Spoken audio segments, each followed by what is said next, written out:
Glória a Deus. Abra sua Bíblia no livro de Atos dos Apóstolos, capítulo de número 12.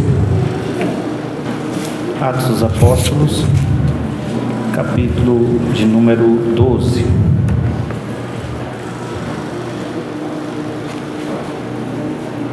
Estamos estudando, através de uma série, o livro de Atos dos Apóstolos, escrito por Lucas, e é o livro histórico do Novo Testamento e o início da igreja. Quantos acharam? Também está projetado aqui no telão. Está escrito assim: por aquele tempo mandou o rei Herodes prender alguns da igreja para os maltratar, fazendo passar a fio de espada a Tiago, irmão de João. Vendo-se isso agradável aos judeus, prosseguiu, prendendo também a Pedro, e eram os dias dos pães ázimos. Tendo feito prender, lançou-o no cárcere, entregando a 4 escoltas de 4, ou seja, 16 soldados, cada uma, para guardarem, tensionando apresentá-lo ao povo depois da Páscoa. Pedro, pois, estava guardado no cárcere, mas havia oração incessante a Deus por parte da igreja em favor dele. Vou repetir: Pedro estava preso, mas havia uma igreja orando incessantemente a Deus em favor dele. Quando Herodes estava para apresentá-lo, naquela mesma noite, Pedro dormia entre 2 soldados, acorrentado com 2 cadeias e sentinelas à porta da guarda do cárcere. Eis, porém, que sobreveio um anjo do Senhor, diga comigo, um anjo do Senhor, e uma luz iluminou a prisão, e tocando ele ao lado de Pedro, diga comigo, despertou, dizendo: levanta-te depressa. Então as cadeias caíram das mãos, e disse o anjo: cinja-te, calça a sandália. E ele assim o fez. Disse mais: põe a tua capa e segue-me. Vai para o versículo de número 11. Então Pedro, caindo em si, disse: agora sei verdadeiramente que o Senhor enviou o seu anjo e me livrou da mão de Herodes e de toda expectativa do povo judaico.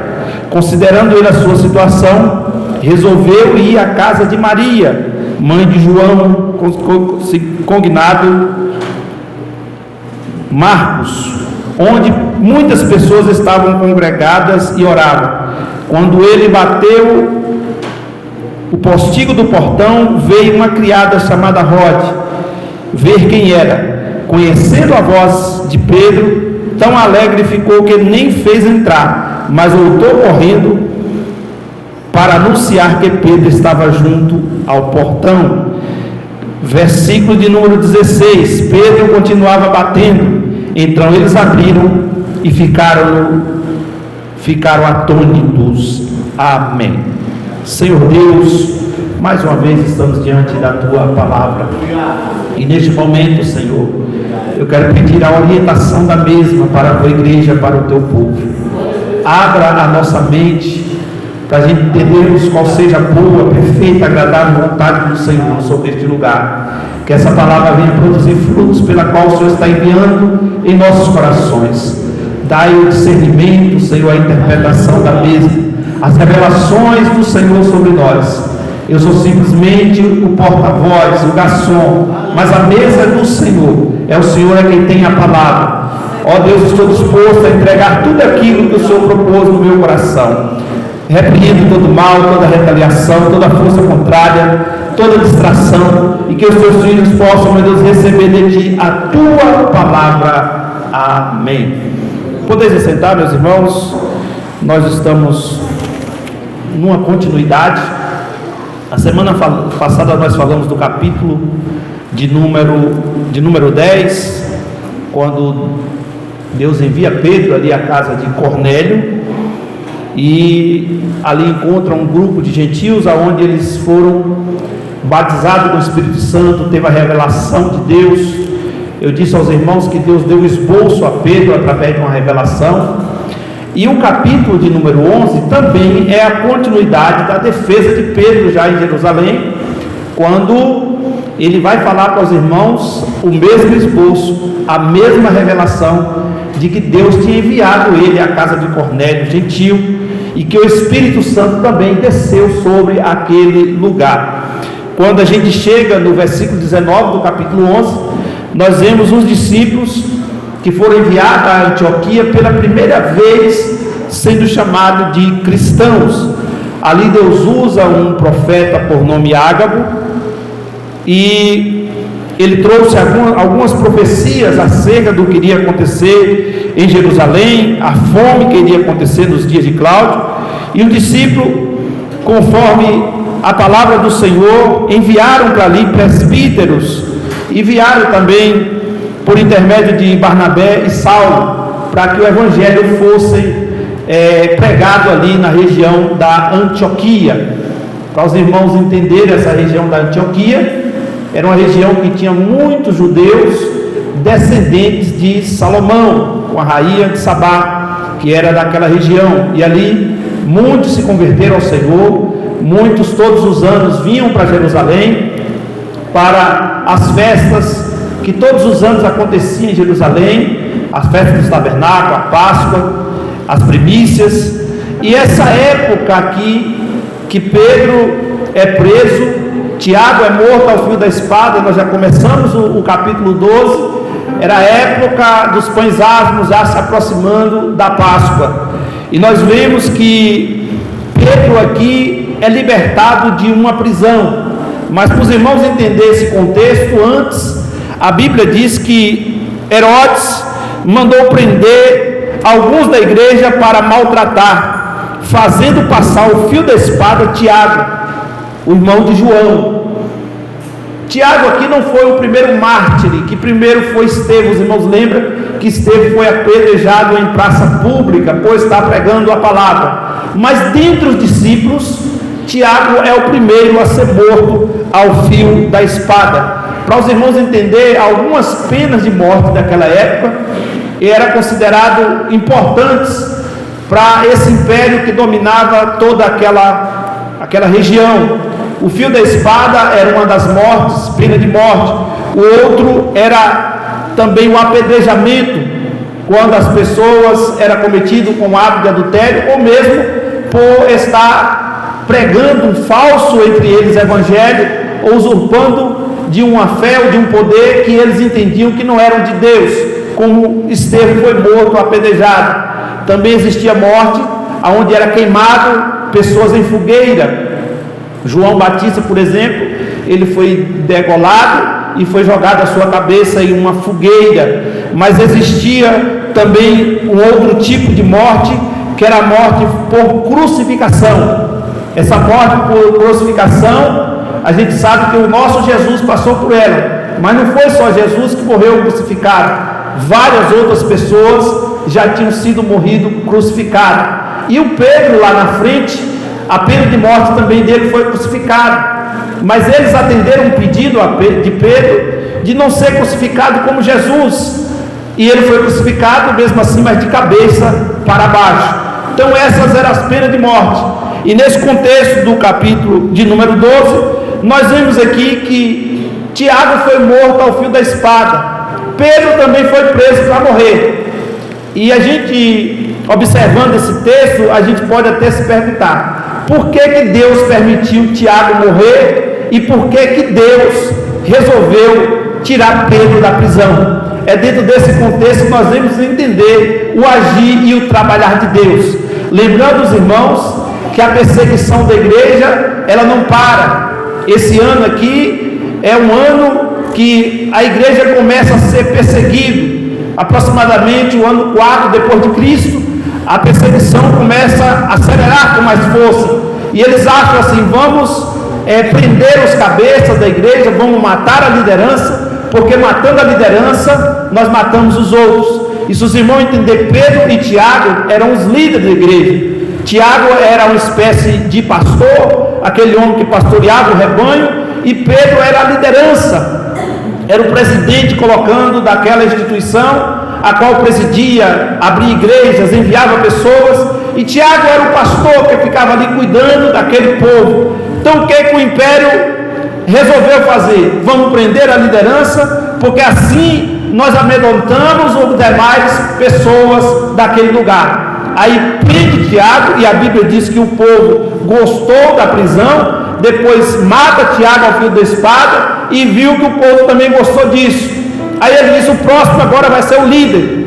Se nós matamos o pastor local, uma espécie de um vice-presidente ali da igreja, que cuidava do povo, nós vamos matar agora a liderança principal, porque nós matando a liderança principal, nós vamos acabar com esse povo. Mas os irmãos sabem, e nós já falamos desde o primeiro capítulo do livro de Atos, que a igreja do Senhor Jesus Cristo não foi edificada em homens, a igreja foi edificada em Cristo, e ele diz que as portas do inferno não prevaleceria contra a sua igreja. Fecharam as instituições, fizeram com que eles ficassem escondidos, agrupados, mas a igreja não parou de orar, a igreja não parou de clamar, a igreja não parou de perseverar. Enquanto Pedro estava preso, tinha um grupo na casa da irmã Maria, mãe de João Marcos, orando a Deus pela vida do seu pastor que estava em uma prisão. E aqui nós vamos ver e entender que esse texto mostra de uma forma milagrosa como Pedro foi liberto daquela prisão. Os irmãos lembram que quando Pedro, ali no capítulo 3, chega à porta daquele templo chamado Formosa, Pedro e João, levanta aquele paralítico, ele entra para dentro do templo, cantando, saltando, glorificando a Deus.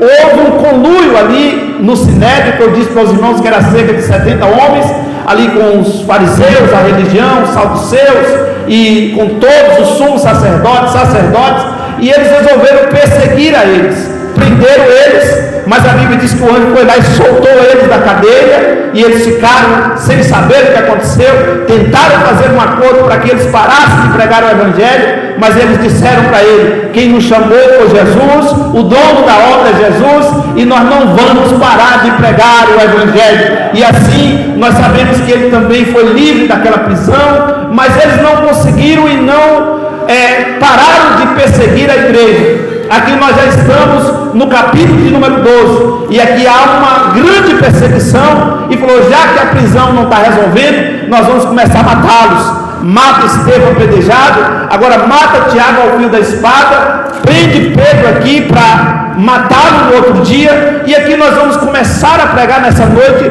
a libertação da prisão, enquanto a igreja orava. Enquanto a igreja estava orando, Deus estava trabalhando, porque o reino de Deus é assim: enquanto você dorme, enquanto você descansa, enquanto você trabalha, Deus está trabalhando, e enquanto você ora, Deus está projetando um milagre para a sua vida. Agora os irmãos imaginam, aqui dentro do capítulo 12, a gente vê um exemplo incrível de Deus, que reverteu uma situação aparentemente sem saída. Vamos ver o contexto. Pedro aqui está preso, acorrentado. As guarnições eram 16 soldados, em turnos divididos, de 4 em 4, ou seja, 4 turnos, era dividido os soldados, eles dividiam os turnos pelo dia e pela noite. Para os irmãos entenderem, esses soldados, além de eles estar guardando o prisioneiro, eles tinham que ficar acorrentados junto com os prisioneiros. Ficava 2 do lado de dentro e 2 do lado de fora, algemados junto com eles. E a Bíblia diz que um portão de ferro, de aço, muito grande, era colocado sobre aquela prisão. E a Bíblia diz que ali estava Pedro, preso naquela prisão, por determinação de Herodes. E a gente percebe que tem 2 soldados, uma direita e uma esquerda, acorrentados junto com ele com as mãos e os pés. Uma porta de aço muito grande, 2 soldados do lado de fora de turno, observando ali qualquer movimento. Prisão de segurança máxima.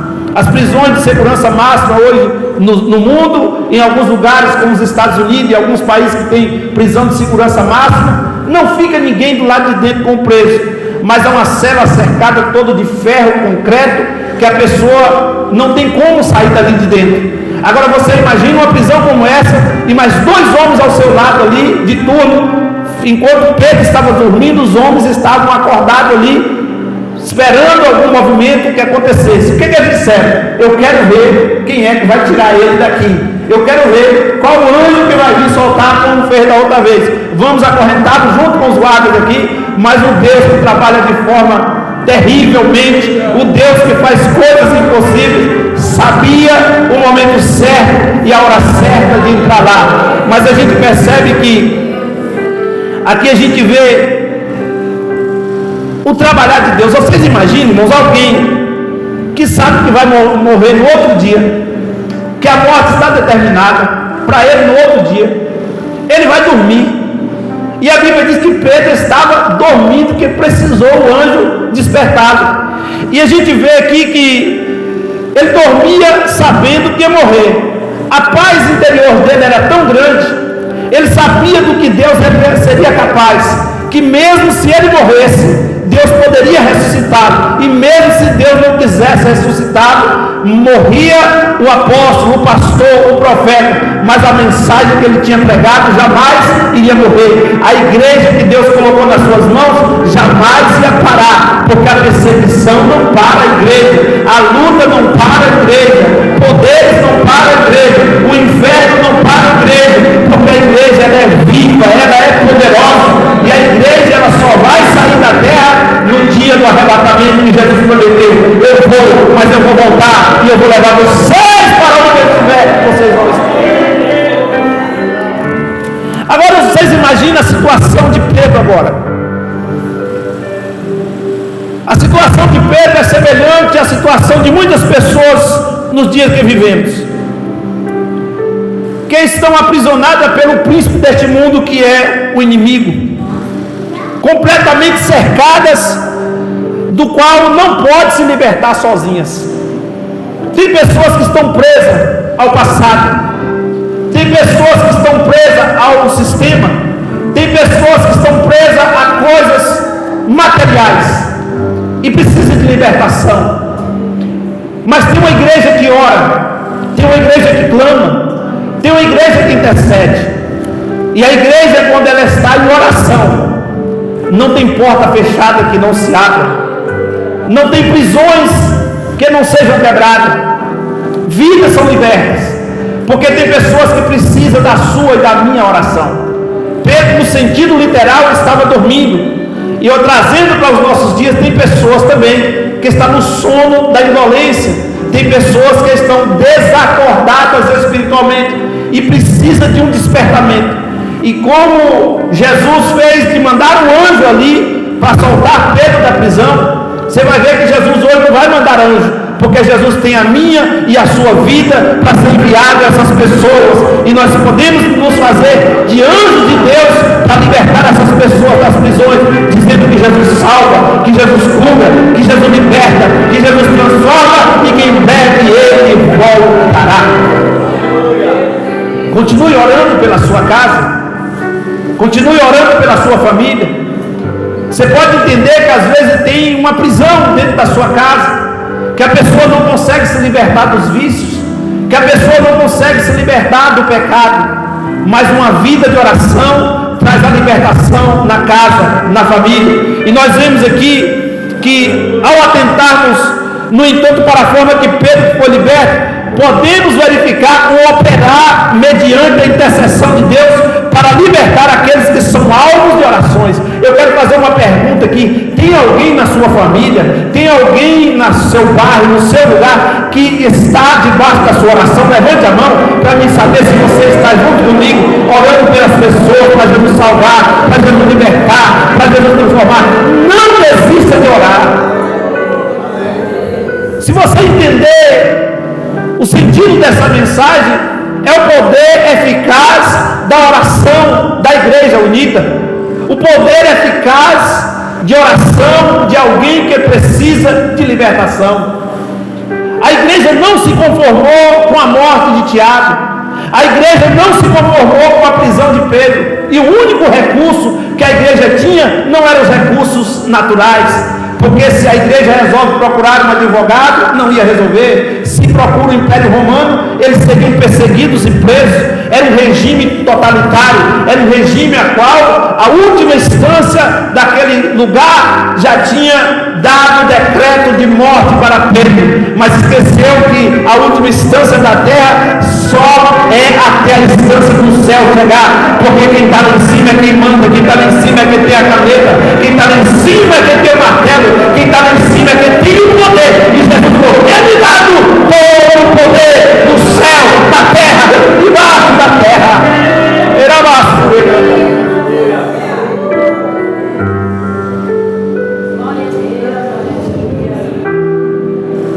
E agora, se fôssemos observar de forma de agir de alguém que quisesse libertar Pedro, nós iríamos perceber que a ação seria de fora para dentro e não de dentro para fora. Presta atenção, a igreja está solta do lado de fora, dentro de uma casa. Pedro está preso do lado de dentro de uma prisão que, olhando pela lógica humana, impossível de sair dali. O decreto já tinha dado, o concílio já tinha formado. Enquanto Pedro estava dormindo, a Bíblia diz que eles estavam durante a noite acordados. Eles passaram a noite inteira acordados, o concílio ali, para determinar no outro dia cedo a matança de Pedro. Eles já tinham proclamado tudo, o decreto estava pronto. Enquanto eles estavam acordados planejando o mal, Pedro estava dormindo, descansando no Senhor, porque Pedro sabia que o Deus que ele servia era o Deus do impossível. Vem para os irmãos entender, irmãos. Pedro já tinha experimentado um fracasso, negou a Jesus, foi restaurado por Jesus no capítulo 21 de João.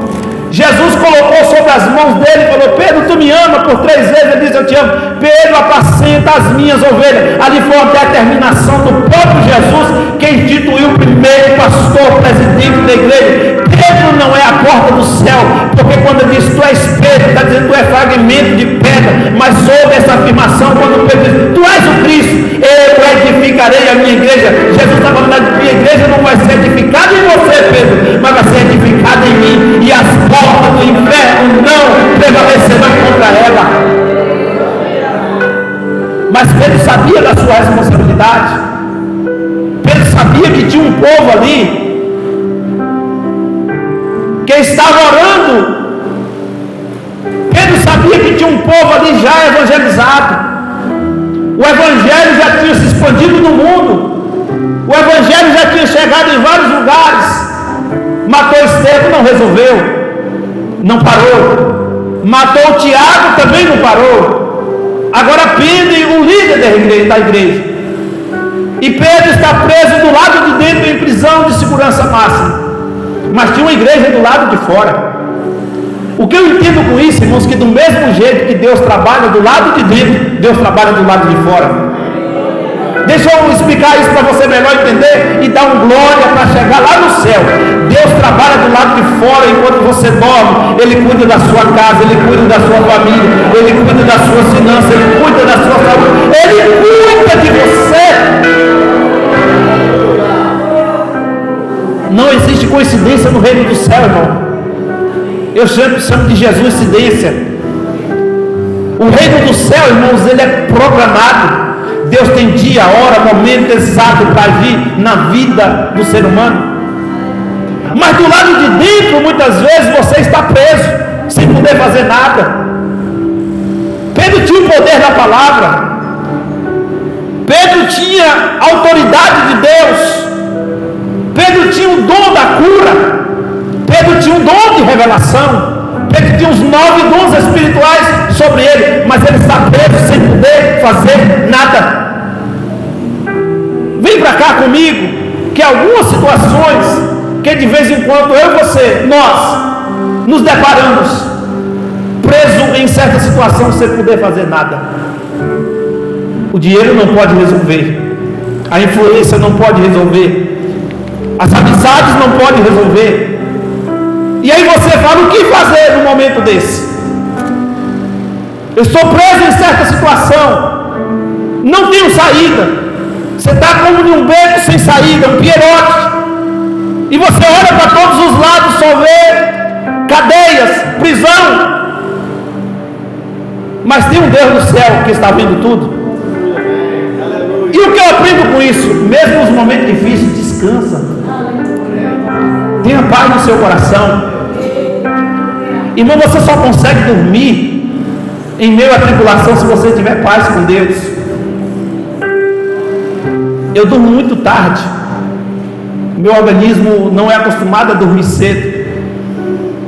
E eu, durante a noite, quando eu deito para dormir, eu ponho meu fone de ouvido e fico estudando até eu durmo. Minha esposa, de vez em quando, eu vejo ela tirando o fone do meu ouvido, brigando comigo porque eu fico com aquele fone. Mas essa madrugada eu fui despertado por Deus exatamente 5 horas da manhã. E depois que eu durmo, irmão, eu tenho um sono só. Eu dormi, eu só acordo naquele momento. Se eu acordar, eu não durmo mais. E de vez em quando o Senhor me desperta. E eu hoje fui despertado às 5 horas da manhã e não consegui dormir mais. E essa palavra começou a arder no meu coração.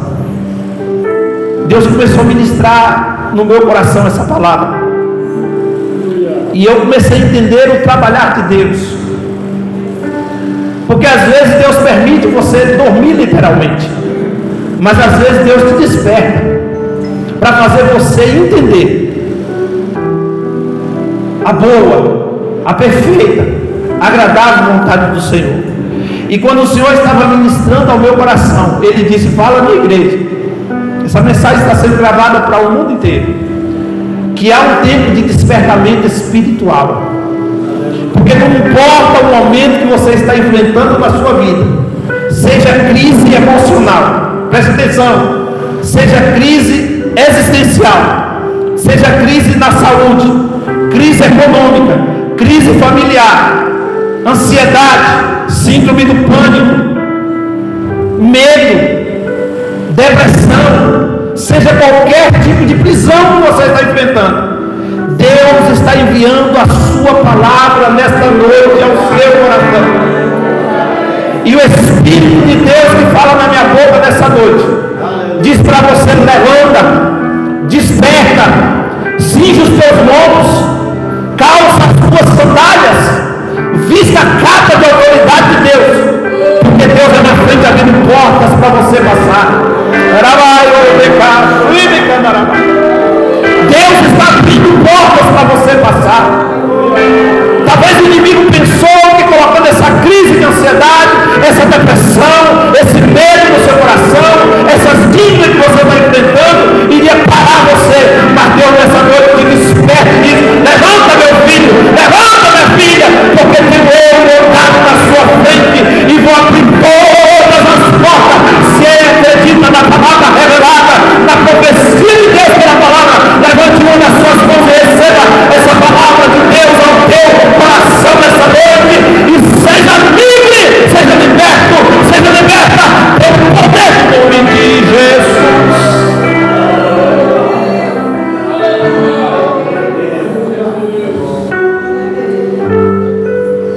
Enquanto estava tramando a sua morte, Cito, Deus envia o seu anjo. Irmão, preste atenção. E a Bíblia é cheia de detalhes. A Bíblia diz que Deus mandou o anjo do Senhor. Não foi um anjo qualquer. Só tem um na Bíblia, o anjo do Senhor. Todas as vezes que você vê essa palavra no Antigo e no Novo Testamento, o anjo do Senhor, é uma forma teofânica de Deus se manifestar através de um anjo. Várias vezes no Antigo Testamento esse anjo apareceu. Quando teve um encontro com Jacó, Jacó abraçou com o anjo, e anjo não pode abençoar ninguém. E Jacó disse: eu só solto depois que eu for abençoado. O anjo feriu a coxa dele, deixou ele manco, mas ele não soltou e foi abençoado. transformada em Israel. Esse anjo do Senhor esteve lá dentro da fornalha, com Ananias, Misael e Azarias. O próprio rei olhou e falou: tem um que é semelhante aos filhos dos homens. Estava falando: é Jesus, é ele que está lá.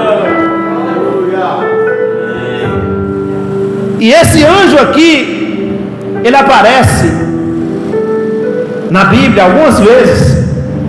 E a Bíblia diz que esse anjo chega e traz luz à prisão. Aleluia. Trazendo para esse anjo do Senhor seu próprio Jesus, que foi ali visitar Pedro. Esse mesmo Senhor apareceu para Saulo, nós falamos sobre isso, em uma luz mais forte que a luz do meio-dia, e deixou ele cego por 3 dias, e disse: Saulo, Saulo, por que tu me persegues? Quem és tu, Senhor? Sou Jesus, a quem tu persegues. Agora tu vai levantar daqui, Saulo, vai a uma rua chamada direita. Lá tem um homem que vai cuidar de você. Eu vou enviar o meu servo lá, vai orar por você, colocar a mão na sua cabeça. Você vai ser livre, vai te consagrar, e você vai sair dali pregando a minha palavra. De perseguidor, você vai ser perseguido. Agora a Bíblia diz que o anjo chega na prisão. E por incrível que pareça, irmãos, prisão de segurança máxima. O portão era muito pesado, de ferro. Diz alguns historiadores, pastor Alderico, que para abrir era com bois. Homens não conseguiam abrir aquelas portas. Eram amarrados sobre os bois que puxavam de tão pesada que era aquele portão de aço. Tinha 2 guardas lá dentro. Os guardas ficavam de turno, substituindo. Eram 16 guardas, turno de 4 em 4. Eles dividiam os períodos da noite, que tem 4 vigílias, de meia-noite, de 6 a 9, uma primeira vigília, de 9 à meia-noite, segunda vigília, de meia-noite a 3, terceira vigília, e de 3 da manhã a 6, a 4ª vigília. Então era um turno de 16 soldados.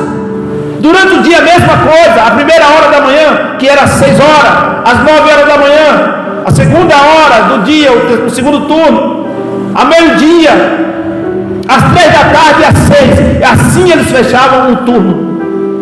Impossível alguém sair dali de dentro, a não ser por uma intervenção divina. E o anjo chega na prisão. E quando o anjo chega na prisão, a Bíblia diz que ele chega, versículo 7, veio o anjo do Senhor e uma luz iluminou a prisão. E tocando de lado a Pedro, o despertou. Pedro estava dormindo. O anjo toca nele e ele é despertado. E quando ele é despertado, o anjo diz para ele: levanta-te depressa. Diga comigo assim: Deus tem pressa que você se levante. Deus tem pressa que você se levante. Aleluia.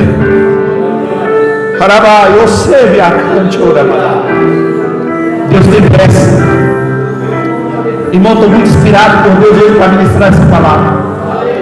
E tem pessoas me ouvindo que precisam ser despertadas.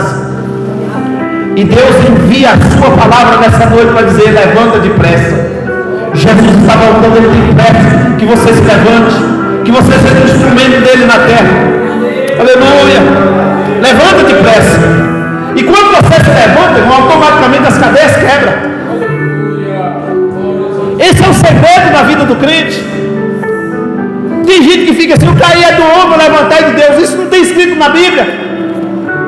Mas você sabe o que está escrito? O justo cairá 7 vezes e se levantará. O filho pródigo diz: levantar-me-ei e irei ter com meu pai. Vou dizer para ele: pequei contra o céu, pequei contra ti, não sou digno de ser chamado teu filho, quero ser empregado.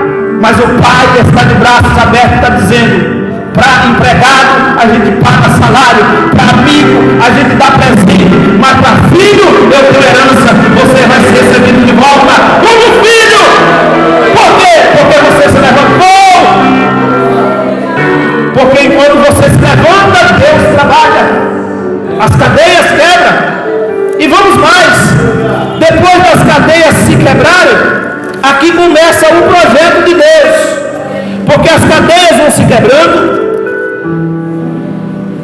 E disse o anjo: cinge-te, calça a sandália e põe a tua capa. Olha, irmãos, Pedro estava dormindo, não literalmente nu, mas uma espécie de roupa, apenas a parte de baixo, um tipo de estola que as pessoas usavam. A época era uma época com uns vestimentos diferentes, e Pedro sabia que ia morrer, eles também sabiam. Talvez o calor daquela prisão não dava para ele botar uma capa, mas ele está ali deitado, acorrentado, e ele está sem a capa, ele está sem a sandália. E a Bíblia diz que o anjo disse: cinge-te, bota a sua capa, calça a sua sandália, porque tu vai sair daqui agora. Na cabeça de Pedro, irmão, ele estava dormindo. Você vai entender, e o contexto aqui dá a entender que ele estava achando que era uma visão. Ele só foi cair em si depois que o anjo deixou ele no meio da estrada e foi embora. Aí ele se despertou de verdade e dizendo: não era uma visão, era o anjo do Senhor que estava comigo. Porque Deus tinha dado uma visão para ele outros dias atrás. Mostrou um lençol para ele, alguns animais, disse: mata e come, mandando ele para a casa de Cornélio, no capítulo número 10. Agora Deus dá para ele, não é uma visão, Deus veio literalmente livrá-lo da prisão. E não tem coisa que acontece na vida da gente, irmãos, que a gente só vai entender depois que acontece. Às vezes no momento que está acontecendo, você fala: não tem condições, isso não era para dar certo, não era para acontecer comigo. Não é assim, Maurício? De repente você é despertado e vai entender: era Deus por mim, era Ele, e eu não sabia. Eu achava que eu estava sonhando, mas Deus está despertando crentes aqui para dizer para você que essa geração vai ser uma geração que vai ser guiada por Deus e pela sua palavra. E aqui nós vamos caminhando, e o anjo toca na sua ilharga ou na sua lateral e diz: levante depressa, cinge-te, pega as tuas alparcas. E a gente sabe que a palavra de Jesus para ele era para levantar, cingir e andar. Agora a gente vê que a partir desses obstáculos que foram sendo superados, as duas guardas que estavam ali, do lado de dentro 2 homens, do lado de dentro mais 2, 4 homens. O portão de ferro, como eu disse para os irmãos, ele se abriu facilmente pelo poder do anjo do Senhor. E eu disse para os irmãos: o anjo do Senhor foi o próprio Jesus que foi ali na prisão. E aqui nós percebemos que ele vai saindo, a porta se abre automaticamente. Lembra dessa palavra? Algumas coisas que Deus fez necessitou de uma atitude. Para o mar vermelho, ele perguntou a Moisés: o que tem nas mãos? Moisés: eu tenho uma vara. E o mar se abriu. Na tempestade, alguém clama por Jesus: tu vai deixar não morrer? Ele disse: vento, o mar se aquete. E o vento se acalmou. Para salvar o povo, ele manda Noé construir uma arca, a arca para salvar a sua família e punir o povo. Para as muralhas de Jericó cair, ele manda rodear 6 vezes, e no 7º dia 7 vezes, 13 voltas, e não 7 voltas como muita gente acha que foi. Foram 13 voltas, 6 dias rodando, e no último dia 7 voltas, 13 voltas. A muralha caiu por terra. Mas aqui tem uma coisa diferente, porque lá em Atos 16, que nós vamos chegar lá, Paulo e Silas estavam orando e cantando a Deus, não dormindo. E a Bíblia diz que um terremoto veio e todas as prisões se abriram de todos. Todo mundo foi solto, as grades das prisões se abriram, as portas se abriram. Mas aqui, irmãos, o anjo vai específico na onde Pedro estava. Essa prisão aqui não estava só Pedro lá, tinha muitas pessoas presas lá, mas Deus foi específico exatamente aonde o seu servo estava. Não teve alvoroço, ninguém percebeu nada. Os homens acorrentados não perceberam o anjo chegando, os homens do lado de fora não perceberam os anjos chegando, os homens que estavam no pátio não perceberam chegando, mas Pedro também não percebe que o anjo chegou e achando que era uma visão, e Deus vai lá e a porta abre automaticamente. As portas que hoje nós temos, que tem sensor de presença, você vai no shopping e na hora que você se aproxima com 1 metro de distância, através das correntes sanguíneas, tem um aparelho que faz essas portas se abrirem. Eu ainda jovem, passando da fase da adolescência para jovem, eu tinha aproximadamente 17 anos quando eu mudei para Guarulhos, e eu fui visitar o maior aeroporto do Brasil, um dos maiores do mundo, que é o Aeroporto Internacional de Guarulhos. Irmão, pensa num matuto de cidade pequena. Você chega num lugar, você vê um avião que é maior do que, muito grande, aqueles aviões cargueiros. Mas o que mais me chamou a atenção quando eu cheguei não foi os aviões, por incrível que pareça. Eu fui com alguns amigos e não vi ninguém, aquelas portas de vidro, não vi ninguém para abrir. Eu falei, como é que nós vamos entrar nesse negócio? Aí quando eles encostam, a porta abre sozinha. Irmão, aquilo ali foi uma das coisas mais lindas do mundo que eu vi. Eu falei, meu Deus, quem é? Será que tem alguém com controle? Nem nada. Aí eles me falaram, não, tem um sensor de sangue, de presença, e quando se aproxima de 1 metro, o sensor do sangue faz a porta se abrir. Eu falei, que coisa incrível. E eu ficava, encostava na porta, levantava a mão, a porta abria. Aquele menino assim, foi, meu Deus, que coisa legal. Só que a gente não vai ver na Bíblia que Deus já fez isso há muito tempo atrás. Quem foi que chegou na cadeia? Jesus.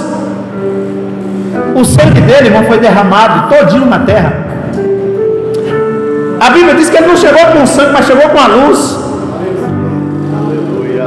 E a luz que ele chegou é mais forte que a presença de qualquer coisa. A luz que Jesus chegou, irmãos, abre porta de ferro. O sangue que está na nossa veia, que esquenta, abre uma porta de vidro. Mas Jesus abre porta de ferro, abre porta de aço, quebra ferrolho de novo, queima carro no fogo, só para você aquietar e saber que era Deus.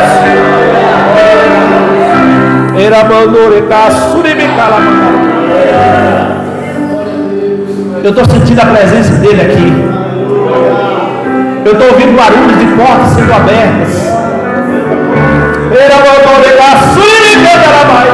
Eu estou ouvindo barulho de correntes sendo quebradas, cadeados sendo despedaçados, e ele está indo na frente, abrindo o caminho, quebrando corrente, tirando os espinhos, só para mostrar para você que nesse projeto ele está contigo, que nessa luta ele está contigo, que nessa batalha não tereis vós que pelejar, o Senhor pelejará por nós. Ei, Jesus!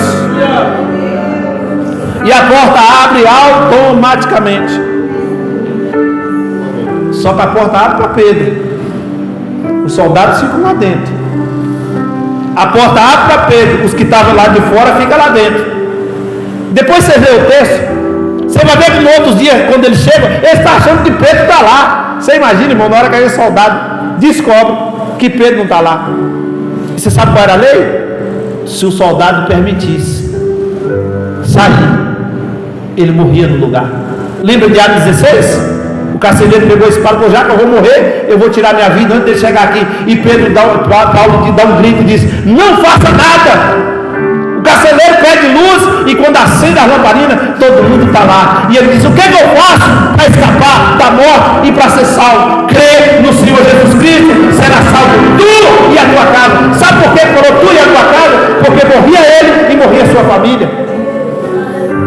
Ali não era só no sentido de salvação, irmão, porque aplicamos muito esse versículo 31 para Jesus salvar a casa. Às vezes Jesus não vai salvar toda a sua casa. Tem pessoas que nunca vai ser salvo, porque a salvação é individual. Mas quando ele disse ser salvo, tu e a tua casa, estava dizendo, nem você vai morrer, nem ninguém da sua família, e você vai ser um servo de Deus, e se você crer também, a sua casa pode ser salva. Salva de quê? Do império da morte. E aqui o Pedro sai. E aqui era o momento da gente começar a pregar, porque isso só foi a introdução, mas eu só tenho 15 minutos. E Pedro vai para a rua, calçado, cingindo os lombos, com a capa, e ele está andando pelas ruas. E o Espírito de Deus fala para ele: vai para a casa da irmã Maria, a mãe de João Marcos. Sabe o que mais me surpreende, irmão? É que muitas vezes achamos que somos só. Nós que servimos ao Senhor na obra, a gente sente assim muitas vezes. A gente fica preso em certas situações e fala: Deus, eu estou só. Mas a gente esquece que tem uma igreja orando por nós.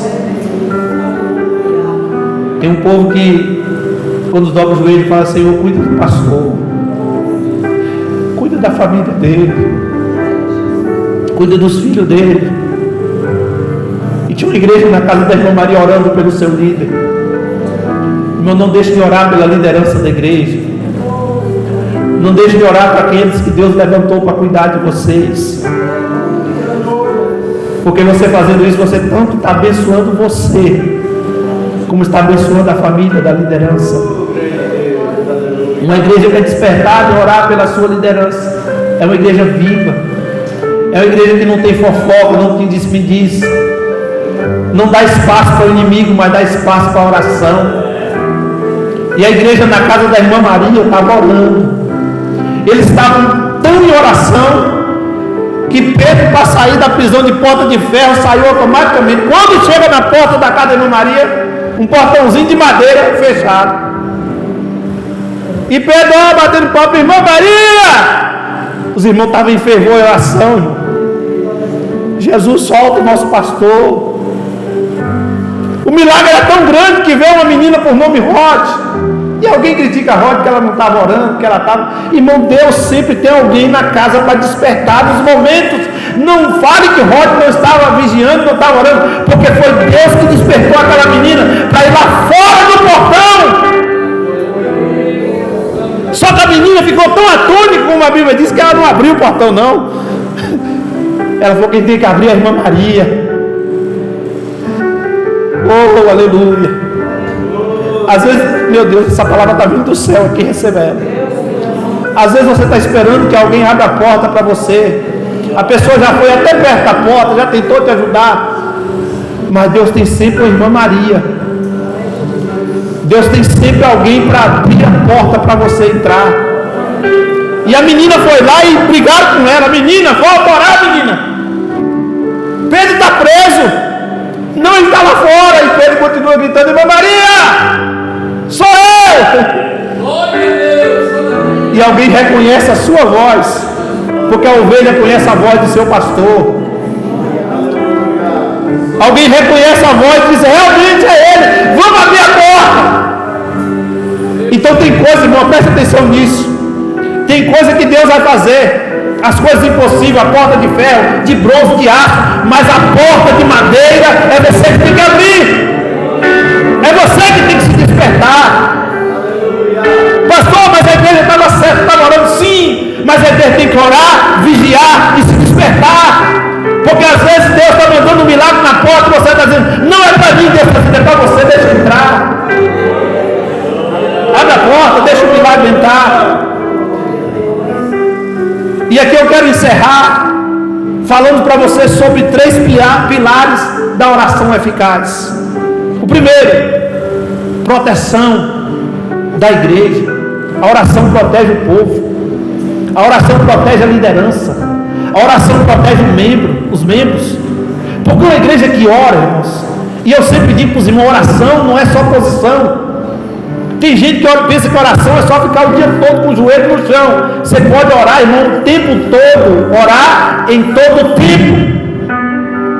A oração de joelho é aquela oração de humilhação diante de Deus, e você se colocar diante do Senhor em ato de humildade. Mas você pode orar trabalhando, caminhando, fazendo o seu serviço, dirigindo, fazendo o que for, com o teu espírito ligado a Deus e orando em todo o tempo.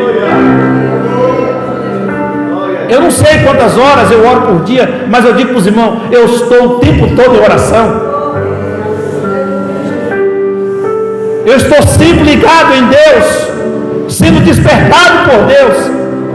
E às vezes nos momentos mais inusitados da vida, Deus fala, ore por alguém, e eu tenho que parar e orar por alguém que Deus está despertando para orar. Intercede pela vida de alguém. Às vezes não sei nem o que está acontecendo com aquele irmão, mas eu falo, Deus, vai lá e visita o teu servo, visita a tua serva, porque quando você ora, há uma proteção de Deus. Você quer uma palavra profética e revelada na Bíblia? Mal nenhum te sucederá, nem praga alguma chegará à tua tenda. 1000 cairão ao teu lado, 10.000 à tua direita, mas você não será atingido. Isso é o poder da proteção na oração. O salmista sempre dizia, os meus inimigos me cercam. Mas enquanto os inimigos cercavam Davi, Deus estava do seu lado, te protegendo, te guardando. Ele disse, ainda que eu andasse pelo vale da sombra da morte, vale é um lugar sem saída, eu não temerei mal algum. Sabe por quê? Porque tu estás comigo. Agora receba a correção, que a tua vara, a tua palavra me corrige e também me consola. Aí ele diz, prepara uma mesa. Aonde? Na presença dos amigos. Comer na presença do amigo é bom, mas ele diz, na presença dos meus inimigos. Mas antes disso, Senhor, use a minha cabeça com óleo, porque a cabeça ungida com óleo te traz proteção mesmo em meio aos seus inimigos. Alguém está te criticando e você está lá junto com ele, orando por ele. Alguém está falando de mal de você e você está orando por ele. E você coloca brasa na cabeça do inimigo, porque você precisa ter paz. Se os outros não têm, não tem problema não. Tenha paz com Deus, tenha paz com o Senhor. Libere o perdão. Mas eu não consigo perdoar, peça a Deus e ajuda. Porque quando você libera de dentro para fora, você é protegido, você é blindado. Quando o seu coração, a sua mente se enche de Deus, não tem espaço para as coisas ruins. Tira tudo que é ruim e coloca Deus como proteção da sua vida. Esse é o primeiro pilar, proteção da igreja. O segundo pilar, intervenção divina. Os países, quando estão em guerra, tem que ter uma intervenção chamada militar. E alguém só respeita alguém que é mais poderoso do que ele. Estava lá o Hamas lá matando todo mundo, sequestrando todo mundo. Só foi um homem de coragem assumir a presidência dos Estados Unidos e falou, parem com a guerra, porque senão nós vamos infernizar vocês aí. E ele sabe o poder bélico que os Estados Unidos tem. E os Estados Unidos é o maior protetor de Israel. É por isso que a nação é abençoada, porque é uma promessa de Deus para Abraão: quem te abençoar será abençoado. Então quem protege Israel está sendo protegido também por Deus. Acabou tudo. A Rússia e a Ucrânia, mais de 2 anos de guerra. Vamos parar com isso, porque tem que ter alguém com mais coragem. A Bíblia diz que quando tem um valente, tem que ter um mais valente que esse. Isso chama poder, autoridade. Isso estou falando de coisas humanas. Mas olha agora uma intervenção divina, irmãos. Se um homem na terra tem o poder de parar uma guerra, tem o poder de determinar alguma coisa, vocês imaginam a palavra de Deus na sua vida? Lembra do centurião que diz: Jesus, eu não preciso de outra coisa que o Senhor venha na minha casa, não. Eu só quero que o Senhor libera uma palavra, intervenção divina. Jesus olha para a multidão e diz: nem Israel eu vi alguém com a fé desse homem. E naquela mesma hora o homem foi curado por causa de uma intervenção divina. Irmão, Deus, quando Ele quer, Ele faz qualquer tipo de intervenção na terra, no inferno, aonde quer que for. Por que você está preocupado com esse probleminha tão pequeno, com essa luta, achando que é o fim? Deixa eu trazer uma palavra profética para o seu coração. Haverá, receba em nome de Jesus, levanta a mão. Haverá uma intervenção divina na sua casa, haverá uma intervenção divina na sua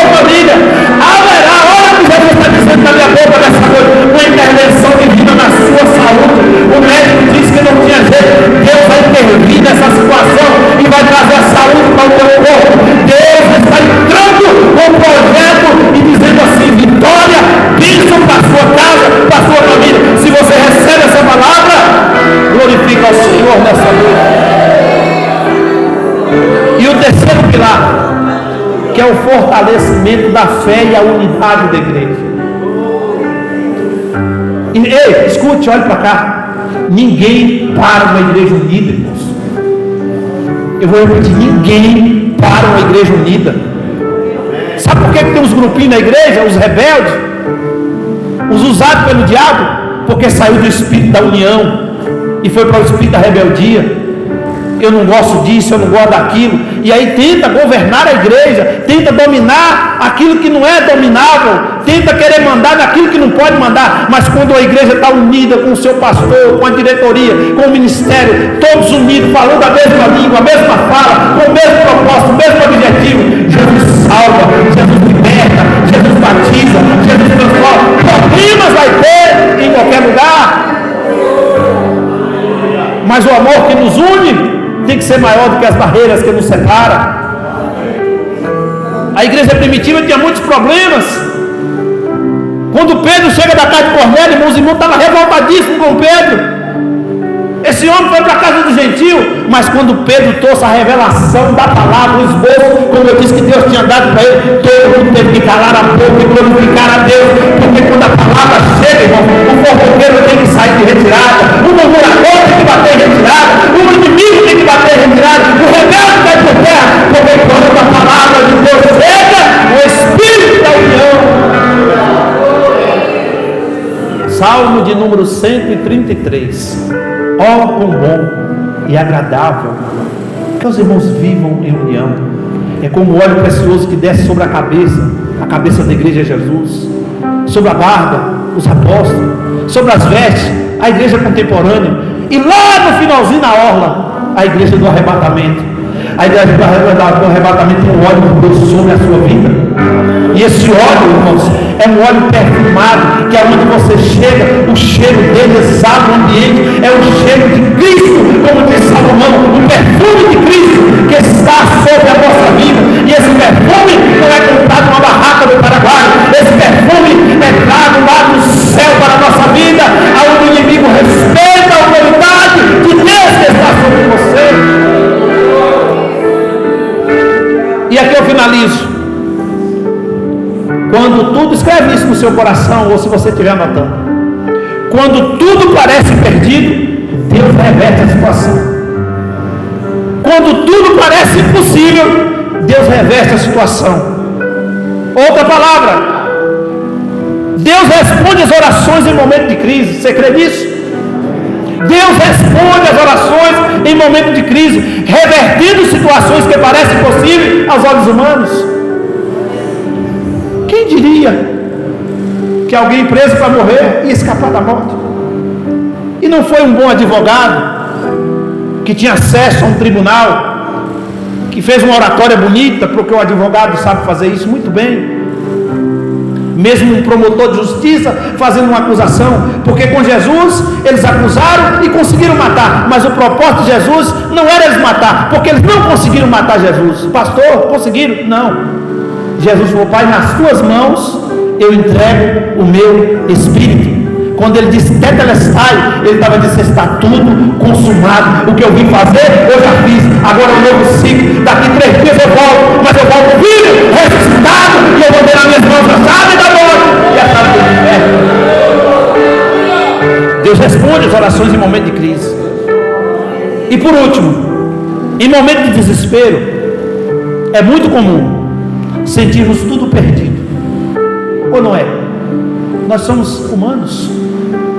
Você pode orar o tanto que for, você pode jejuar o tanto que for, você pode ter uma vida impecável de oração, você pode ser a pessoa mais santa que as pessoas podem observar, não pela sua aparência, pelas suas vestes, mas pela sua conduta de oração.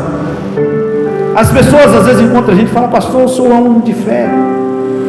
As pessoas reconhecem que a gente tem fé, que a gente tem autoridade de Deus, mas também temos os momentos de fraquezas, também temos os momentos de desilusão, de decepção, de injúrias, e até mesmo momentos de crises existenciais, até momentos de querer parar, desistir. Somos humanos. Eu dou exemplo do meu Jesus, que chegou: Pai, se possível, passa de mim esse cálice que eu beba. Mas aí ele despertou e disse: mas que não seja feita a minha vontade e sim a tua. Sabe qual é o propósito? Deixa Deus fazer a vontade dele. Mas às vezes nós nos sentimos que tudo está perdido. Mas escute só, grave nas tábuas do seu coração: é nesses momentos que Deus manifesta o seu poder de forma extraordinária. Nós temos as nossas AGEs, que é reuniões extraordinárias, e as AGOs, que é região ordinária. E quando é uma reunião extraordinária, é um caso extra, que estava fora da programação, e aí teve que fazer um caso extra. A programação de Pedro era para morrer, estava tudo certo, tudo assinado, decretado, mas Deus veio de forma extraordinária, de uma forma que ninguém entendeu, porque de lá do céu Deus não podia fazer como fez lá na prisão de Atos 16, bater o pé lá, estremecer e abrir? Podia, mas tem coisa que Deus agiu pessoalmente. Aleluia. Isso é extra, irmão. Tem intervenção de Deus que ela é extra. Ele fala: eu não vou enviar o anjo não. Quando Moisés estava aí com o povo, Deus falou: vou enviar anjo. Moisés falou: eu não quero não. Deus podia mandar miríades e miríades de anjos, mas Moisés falou: se o Senhor, oh aleluia, se o Senhor não for conosco, se a tua presença não for conosco, nós não redamos o pé daqui. Deus falou: que esse cabo é macho, eu vou lá, aleluia. E Deus foi na frente, foi junto com eles. Isso é extraordinário, irmão. Deus quer fazer coisas extraordinárias na sua vida. Fica de pé. Deixa eu liberar uma palavra rema, uma palavra profética. Você vai receber essa palavra e vai colocar em prática. Deus está fazendo coisas extraordinárias nesse lugar. Deus vai fazer coisas extraordinárias nesse campo por esses dias. Deus vai fazer coisas extraordinárias na tua vida. Lugares aonde você nunca ia conseguir pisar os pés, Deus vai te levar. Coisas que você não tinha condições nenhuma de comprar, meu Deus do céu, Deus vai colocar nas suas mãos. Projetos que estavam parados, Deus vai fazer esses projetos de forma extraordinária voltar a funcionar.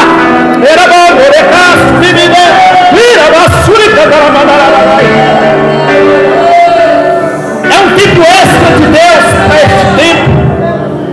Há um tipo extra de Deus para a nação brasileira. Há um despertamento de Deus nesta última hora. Igreja do Senhor brasileira, atende as palavras do Senhor. Jesus tem pressa e Ele diz para você nessa noite: levanta-te, cinge os teus lombos, calça a sandália do Evangelho, da preparação do Evangelho da paz e siga na direção, porque tem um povo que ora, tem um povo que busca, tem um povo que adora.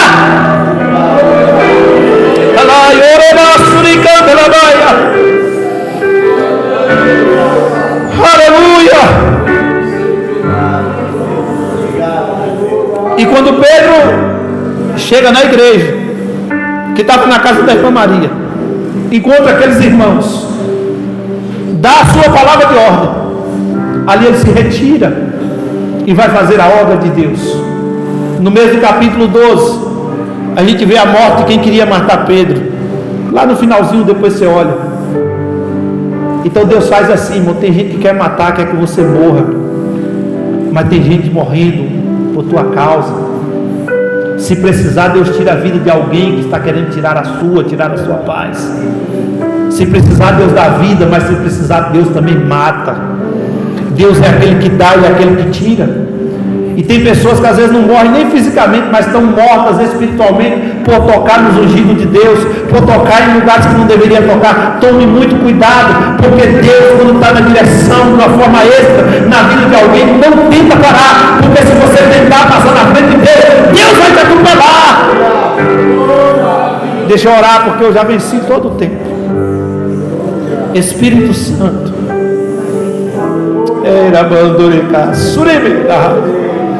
obrigado pela tua palavra. Essa palavra traz em meu espírito despertamento. Essa palavra nos convoca, Senhor, a estarmos unidos em oração.